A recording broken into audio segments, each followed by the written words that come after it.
Mo doon, nung nakita mo yung napanood mo ba yung Hindi, may nagpadala sa akin. And ang ano ko Sana din, hindi kaya mas ako malakas pinost yung boses niya. is makarating kay Secretary Sani Angara ng DepEd, di ba?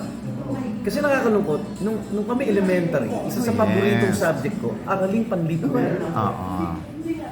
Naging department, naging ministry, di ba? Tapos, talagang kasama sa quiz namin, sino secretary? Yes, memorize Kaya natin. memorize namin yun lahat. Kahit na hindi mo i-memorize, araw-araw naman nasa diary. So, na-frustrate ako na 2026 na with all the modes ng information, di ba? Andyan na Google mo, lalo na sa issue ng corruption, lagi naman sila naman ang balita, mapa-print yan, mapa-TV o radio, lagi na ang binabanggit ang ano. Diyos ko, acronym. Talagang, sabi ng isa na mental block. DOF, di ba? DOTRC, DOST. Hindi, ako talaga, hindi ako kasi nung pinost ko, may mga ibang parang nag-bash sa akin na ano yung tawag? Nag-brain shaming daw ako or something. No, it's a wake up call. Nasa na tayo? Kasi like, yung info ko, parang mga honor student yata. Which is talagang frustrating. Pero sana after that post, maiba yung ano. Kasi, ang hirap eh. Uy! Cut mo na ka. Kita ulit tayo, ha? Ano yan? Like sa amin sa DCW, ang instruction sa amin ngayon, before this incident happened, kunyari, nasa linya po natin ang secretary ng DOST, Department of hindi kailangan acronym lang. Kaya minsan nga pag mga headlines natatawa kami, kunyari, MTRCB, LTFRB, gano'n. Pero kahit pa paano, to educate yung listeners of viewers namin, spell out mo yun. Eto, hindi ko intention na ipahiya yung mga bata. Talagang wake up call siya, hindi lang sila.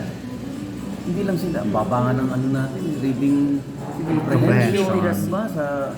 Sa Asia, kulela tayo. So, wake up call talaga yun para sa DepEd o sa public school. Lalo na ako, produkto ako ng public school. Diba? So, hihinayan lang ako na future generation. Tapos mga ako rin ng department, hindi nila masabi. Pwede sabihin natin na baka TV, gano'n nga.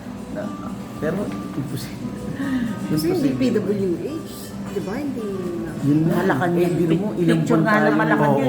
Oo, ultimo picture ng Malacanang. Public works and highway. Picture ng Malacanang, guys. Hindi alam, May Pasig di River ba? na lahat, hindi pa alam. Ewan ko. So what went wrong sa tingin mo? Saan nagkulang? O saan sumusobra? Either kulang or sobra. Hindi kasi ang nangyari, may isang sumagot. Parang inimbento pa yung acronym. So, sayang. Siguro nga, dapat may gawin. Hindi ko alam kung saan nagkulang. Kasi kahit ako nagtatanong bakit kami naman nung araw, hindi naging problema yun. Tapos ngayon, bigla. Nakakahiya talaga. Tapos national TV. So, ewan ko, pag uwi nila ba, pinagalitan pa ng parents yun, ng teacher, pero hindi dapat pagalitan. Dapat sila tanongin, what went wrong, bakit? May time. Hindi ko alam kung na-pressure sila sa time.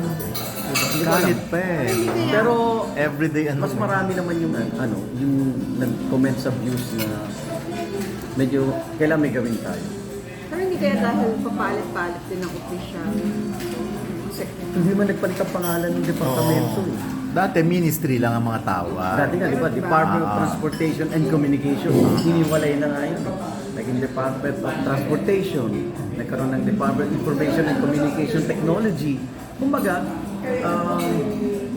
ang isa sa mga komenta kito kasi puro kayo TikTok eh. Yan, puro kayo social media. Na hindi nyo na alam yung talagang nangyayari sa social events yun eh, di ba? Kaya siguro ganito tayo, nagkulang tayo na more on dun sa social issues, napapabayaan siguro. Paborito ko yung araling panlipunan talaga. Current events, di ba?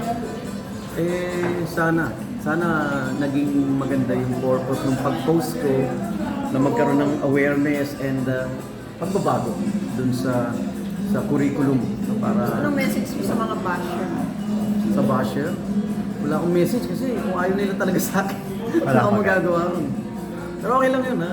God bless and sana makatulong din sila para grabe nung araw, gigising ako madaling araw, memorization, di ba? Yun ang part ng ano yun, education process mo. Lalo pag may exam, gigising talaga ako madaling araw. May gatas dito. Ngayon Baka kasi kasalanan ng Google kasi Isang- easy access, Oo. tapos nakakalimutan na. Dati pag kasi nakalimutan mo, encyclopedia. Google na agad. Dati kasi hindi dati kasi nasa DOST, utak spell out eh. Yun nga. Pero nun kasi Naging memorize ng independent na dun yung mga math, bata.